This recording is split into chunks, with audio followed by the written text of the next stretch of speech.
सम्मान में ज्यादा सम्मान है ना। आवाज ऐसी जानी चाहिए ना जो थोड़ी बहुत नींद आ रही होगी भागी नहीं चाहिए।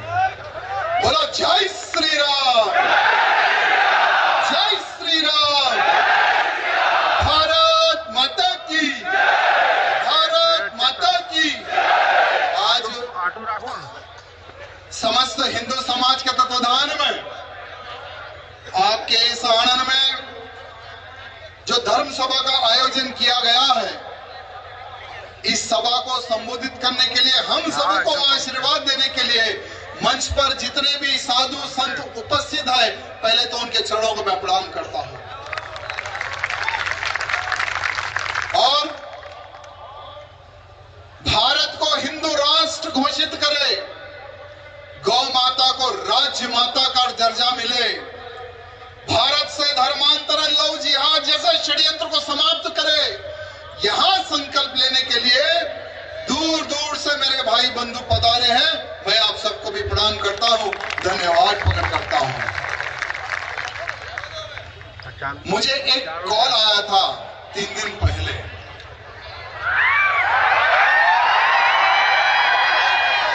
वो कहने लगा कि आनंद में आके बता दे, तुझे यही मंच के पास ही गोली मारूंगा। तो भाई खड़ा हुआ, इधर से आएगा या इधर से आएगा या इधर से आएगा या उधर से आएगा, किधर से आएगा, बिना सिक्योरिटी के खड़ा हुआ हूं।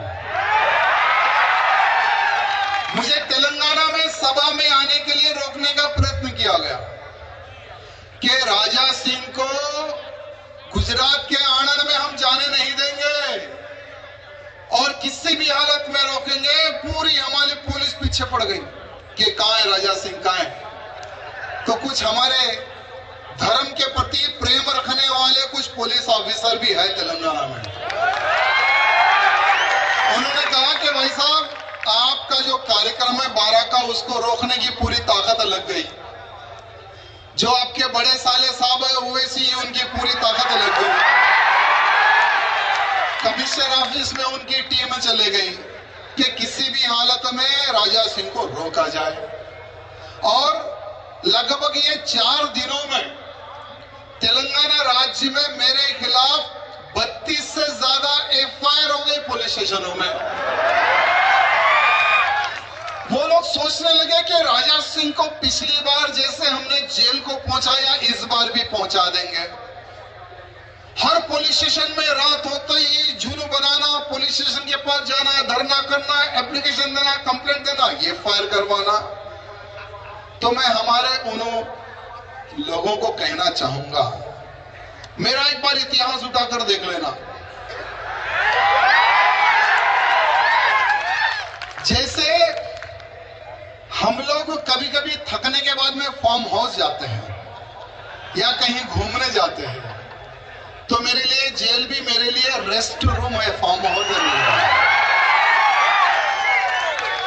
2004 में 3 महीने के लिए गए, जब नहीं थके। 2005 में 6 महीने के लिए गए, तब नहीं थके। 2010 में 45 डेज के लिए गए, जब नहीं थके। 12 में, 13 में, 14 में, फिर परसों भी जाके आ गए, तभी भी नहीं थके। तो अब क्या थकेंगे? लगभग जनता की सेवा करते करते, धर्म प्रचार करते करते हम भी थक जाते हैं। आपको पता है कि हमारे भाई ने फ्लाइट टिकट बनवाया था, तो एयरपोर्ट पे पहुंच गए हमारे पुलिस भाई बंधु के, यही हम पकड़ेंगे। तो हमने कहा ठीक है, तुम एयरपोर्ट पे वेट करो, हम बाई रोड चले जाएंगे।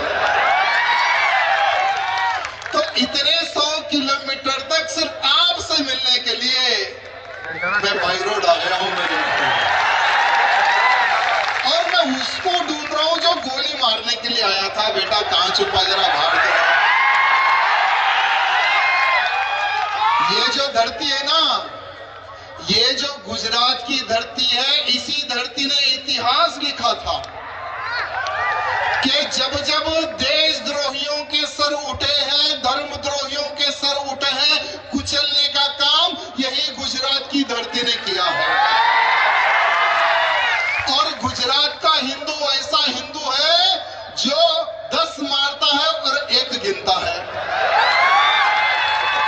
ऐसे वीरों के बीच में निहत्था अकेला खड़ा हुआ हूं, क्योंकि मेरे पीछे साधु संतों का आशीर्वाद है और ऐसे हिंदू वीरों का साथ है। तो कौन क्या उखाड़ सकता है मेरे मित्रों, आप बताना। आज यहां पर इतनी बड़ी संख्या में मेरे भाई बंधु उपस्थित है। आज हमारे गुजरात की धरती को खोखला करने के लिए एक तरफ धर्मांतरण का षड्यंत्र, दूसरी तरफ लव जिहाद का षड्यंत्र, तीसरी तरफ लैंड जिहाद का षड्यंत्र रचा जा रहा है। मैंने देखा कि भारत में, पूरे विश्व में कहीं पर भी उतना बड़ा डिमोलिश नहीं हुआ। हमारे सोमनाथ की धरती के प्रांगण में एक बहुत बड़ा डिमोलिश हुआ था। 300 करोड़ से अधिक की प्रॉपर्टी जिहादियों के कब्जे में। मैं धन्यवाद प्रकट करता हूं हमारे मुख्यमंत्री जी का और हमारे गृह मंत्री जी का। उन्होंने कहा कि ये तुम्हारे अब्बा की जमीन नहीं है जो हमारे पवित्र सोमनाथ के मंदिर के आजू बाजू कब्जा करके बैठ जाए। सारे के सारे घरों पर, जमीनों पर योगी जी वाले स्टाइल से भी जबरदस्त स्टाइल में ऐसा बुलडोजर चढ़वाया कि उनके होश ठिकाने आ गए। साथ ही साथ हमारे कृष्ण भगवान की नगरी द्वारका के भी प्रांगण में बड़े बड़े मकान बन गए थे, बड़ी बड़ी दीवारें उड़ गई थी, बड़ी बड़ी मज़ारें बन गई थी। उन पर भी जबरदस्त बुलडोजर का अभियान चला। सभी के घरों पर बुलडोजर चढ़ाया गया। यही कार्य होना चाहिए। और मेरे मित्रों, हमारे ही यानी कुछ ही महीने पहले हमारे अहमदाबाद के चंदोला झील के किनारे एक बुलडोजर एक्शन हुआ था, आप सबने देखा होगा। हमारे गुजरात को अनाथ आश्रम समझ ले ये जिहादी और ये बांग्लादेशी। कोई लल्लू पठान है, लल्लू पठान। उस उल्लू को पता नहीं कि कहां पर हमने बांग्लादेशियों को बैठा दिया। जब हमारी गुजरात की पुलिस ने देखा कि ये लल्लू उल्लू पठान ने बांग्लादेशियों को बसा के रखा है, पहलगाम के हमले के बाद में हमारे गुजरात की पुलिस कहां पर कौन सा ये हरामी बांग्लादेशी छुपा हुआ है, खोद के निकाल रही, ढूंढ के निकाल रही। लगभग 150 से अधिक बांग्लादेशी वहां पर पकड़े गए। तो सोचो, एक क्षेत्र में इतने बांग्लादेशी छुपे हुए होंगे और कहां पर ये बांग्लादेशी, रोहिंग्या, पाकिस्तानी साले मुल्ले छुपे हुए होंगे। 8000 मकानों पर बुलडोजर चढ़ाया गया मेरे मित्रों, 8000 मकानों पर। ये जो शक्ति आती है ना सरकार में, सरकार को भी मजबूर होना पड़ता है जब हिंदुओं की ऊंखार होती है। सरकार को भी मजबूर होना पड़ता है। बहुत ही सुंदर लैंड जिहाद का कार्य यहां पर हुआ था और वही लैंड जिहादियों पर बुलडोजर चढ़ाने का कार्य भी बहुत अच्छे सुंदर से हुआ है। मैं हमारे मुख्यमंत्री, हमारे गृह मंत्री एवं सभी मंत्रीगणों से निवेदन करना चाहूंगा कि अगर इसी प्रकार से आप लोग इन लैंड जिहादियों को सबक सिखाते जाएंगे तो आने वाले समय में यहां लैंड जिहादी गुजरात की कोई भी कोने में कोई भी धरती को कब्जा करने से पहले 10 बार सोचेंगे। साथ ही साथ मैं निवेदन करना चाहूंगा, आज भी लैंड जिहाद हो रहा है, यानी सरकार का डर इन मुल्लों को नहीं है। डर कब आएगा? डर कब आएगा?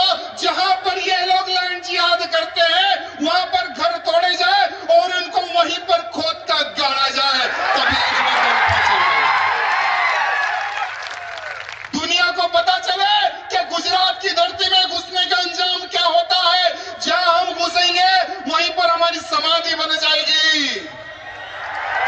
डर उन लैंड जिहादियों को होना चाहिए, उन रोहिंग्याओं को होना चाहिए, वो साले कटवे बांग्लादेशियों को होना चाहिए। मेरे मित्रों, सभा रोकने के लिए हमारे गुजरात के कुछ लोग एप्लीकेशन देने चले गए हमारे कलेक्टर साहब जी के पास। उन्होंने कहा कि ये राजा सिंह आएगा, हमें गाली देगा। भाई, गाली देना मेरी आदत तो नहीं है, लेकिन हाँ, मैं बांग्लादेशी और पाकिस्तानी को गाली देता हूं। अगर तुम उनकी नाजायज औलाद है तो तुम्हें तकलीफ हो सकती है। ये धरती मेरी है, पूरे भारत देश में मैं कहीं पर भी जा सकता हूं, क्योंकि यह भारत देश हम सबका है। कोई भी मुल्ला मौलवी अगर कह दे कि राजा सिंह को रोका जाए तो ये ताकत को कोई नहीं रोक सकती, ध्यान रखना, क्योंकि हम मरने के लिए निकले हैं और मरने वाला व्यक्ति किसी के बाप से डरता नहीं, याद रखना। 3 बार के विधायक बन गए, बस बहुत हमने जनता की सेवा कर ली, अब कुछ सफाया कर देंगे।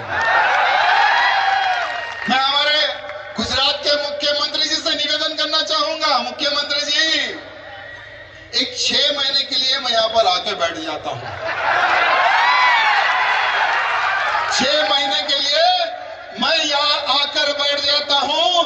आपको बस एक ही काम करना है, नो FIR, नो कंप्लेंट। और मैं मेरे ये हिंदू वीरों को एक ऑफर दे दूंगा, अगर 6 महीने के लिए मैं आकर घर बैठ गया तो मेरे हिंदू वीरों को पता है क्या ऑफर दूंगा? जैसे मेरे सर की कीमत 1 करोड़ रुपए आपके ही गुजरात के एक मुल्ले ने लगाई थी। भाई, उतना पैसा तो मेरे पास नहीं है, लेकिन मैं एक आतंकी के सर की कीमत 50,000 रुपए लगा दूंगा। No FIR, no complaint. अरे, जो हरामी आतंकियों ने हमारे अक्षरधाम पर हमला किया था, मासूम हमारे भक्तों को, हिंदुओं को गोलियों से भून दिया था, ऐसे लोगों का सर काटने पर नो FIR, नो कंप्लेंट होनी चाहिए, नहीं होनी चाहिए? होनी चाहिए, नहीं होनी चाहिए? तो हम उन्हीं को मारने के लिए फ्रीडम मांग रहे हैं। ये मत सोचो कि आतंकी खत्म हो गए। बहुत सारे आतंकी आज भी गुजरात की पवित्र भूमि पर, बहुत सारे जिलों में, बहुत सारी विधानसभाओं में छुप कर बैठे हैं।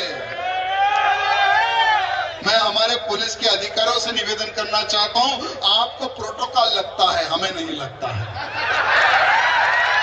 आपको ठोकने से पहले पूछना पड़ता है, हमें नहीं पूछना पड़ता है। तो हमारे मुख्यमंत्री जी हाथ जोड़कर ये राजा सिंह का निवेदन है, 6 महीने के लिए नो FIR, नो कंप्लेंट। सिर्फ हम आतंकियों का सफाया करेंगे, हम लैंड जिहादियों का सफाया करेंगे। जो हमारी बहन बेटी को लव जिहाद के नाम पर फंसाने का षड्यंत्र करता है, हम उनका सफाया करेंगे।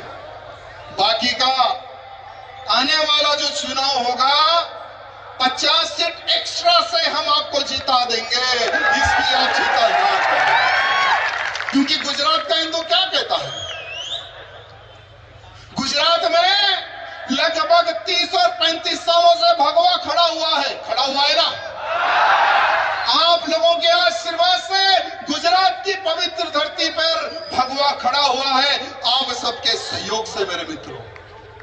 और यही हिंदुओं की डिमांड है कि हमारे गुजरात में भगवे को खोखला किया जा रहा है नीचे से, भगवे को गिराने का प्रयत्न किया जा रहा है नीचे से। मुख्यमंत्री जी, आप बहुत ऊंचे पद पर बैठे हो, गृह मंत्री जी आप बहुत ऊंचे पद पर बैठे हो, लेकिन ग्राउंड में क्या हो रहा है ये किसी हिंदू कार्यकर्ता से या किसी जो हिंदू ऑर्गेनाइजेशन जो ग्राउंड में जो कार्य कर रहा है उनसे एक बार पूछ लेना। वो बताएगा कि किस जिले में कहां पर कितने हमारे आदिवासियों का धर्मांतरण हो रहा है, हमारे हिंदुओं को पैसे के बल पर धर्मांतरण किया जा रहा है। कौन बताएगा? वो जो नीचे स्तर पर जो हिंदू का जो काम कर रहे हैं ना, वो आपको बताएगा कि किस प्रकार से हमारे आदिवासियों का धर्मांतरण किया जा रहा है, हमारे हिंदुओं का धर्मांतरण किया जा रहा है। और वो व्यक्ति जब हमारा हिंदू धर्म छोड़कर जब वो ईसाई धर्म अपनाता है ना, मुख्यमंत्री जी समझो कि आपका वोट कम हो गया। इसीलिए हमारे मुख्यमंत्री जी, गृह मंत्री जी से निवेदन करना चाहता हूं, 6 महीने में एक बार हमारे गुजरात के जितने भी जो हिंदूवादी संगठन है, जो कार्यकर्ता है, उनके मुख्य कार्यकर्ताओं के साथ में, मुख्य अधिकारियों के साथ में 2 घंटे की बैठक करें। 2 घंटे की बैठक करें और पूछे कि तुम्हारे जिले में क्या हो रहा है, तुम्हारे जिले में क्या हो रहा है। कितने जिले हमारे गुजरात में? 34 ना, 34 जिले ना हमारे गुजरात में। 34 जिले के कार्यकर्ताओं को बिठाकर पूछेंगे कि क्या हो रहा है हमारे जिले में, तो आपको राइटिंग में प्रूफ के साथ में देंगे कि इतना धर्मांतरण हिंदुओं का हो गया है हमारे जिले में। इतने लोग जिहाद के नाम पर हमारी बहन बेटियों को उठा के ले चले गए जिले में। आज हमारे गुजरात में गौ हत्या पर प्रतिबंध है। रोजाना ट्रक भर भर के गौ माताओं को, गौ माता के बच्चों को काटने के लिए दूसरे राज्य में भिजा रहे हैं। वो रिपोर्ट हमारा कार्यकर्ता आपको देगा और वो रिपोर्ट के अनुसार आप एक टास्क फोर्स बनाइए। बहुत पुलिस है हमारे गुजरात में, अरे बहुत पुलिस है हमारे गुजरात में। एक अच्छे ईमानदार पुलिस ऑफिसर को, एक आईपीएस ऑफिसर को इंचार्ज बना दे और उनके नीचे एक टास्क फोर्स बना दे। और वो टास्क फोर्स का कार्य एक ही होगा, सेपरेटली एक कंट्रोल रूम होना चाहिए, सेपरेटली एक कांटेक्ट नंबर होना चाहिए। वहां कांटेक्ट नंबर हर वो जिला के अधिकारियों को, कार्यकर्ताओं को जाना चाहिए। अगर कहीं पर भी लव जिहाद या धर्मांतरण या गौ हत्या होती है, वहां उनको फोन जाना चाहिए, वहां उनको व्हाट्सएप जाना चाहिए। और ये हमारी टास्क फोर्स टीम जाकर no arrest no FIR, no arrest no FIR, Yogi ji जैसा वाला स्टाइल हमें चाहिए हमारे गुजरात में भी। ठोकने का काम होना चाहिए। देखो, अगर मैं किसी को ठोकूंगा तो हमारी पुलिस पकड़ेगी, अगर हमारी पुलिस ठोकेगी तो कौन किसको पकड़ेगा? कौन किसको पकड़ेगा? अरे लीगली ठोकना है भाई। योगी जी बताते कुछ और करते कुछ और। पता आपको उत्तर प्रदेश में अभी तक कितने लोग 72 हुरों के पास चलेगी पता नहीं है मेरे मित्रों, क्योंकि उत्तर प्रदेश में योगी जी ने ऐसी टीम बनाई है जो बोलती कम ठोकती ज्यादा।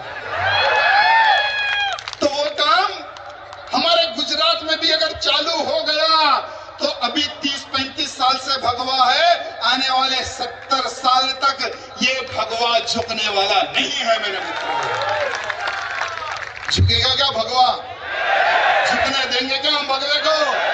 मेरे मित्रों, हमारे ही गुजरात के कुछ क्षेत्रों में, जैसे आई लव महादेव का किसी कार्यकर्ता ने फेसबुक के माध्यम से लगा लिया, तो उसी कार्यकर्ता के ऊपर यह बताना चाहता हूं, पास ही के खेड़ा जिला मातर तहसील में एक गांव में विधर्मियों ने कुछ बोर्ड लगाए थे और 70 से अधिक उस क्षेत्र में विधर्मियों की संख्या है। तो वहां पर हमारे कार्यकर्ताओं पर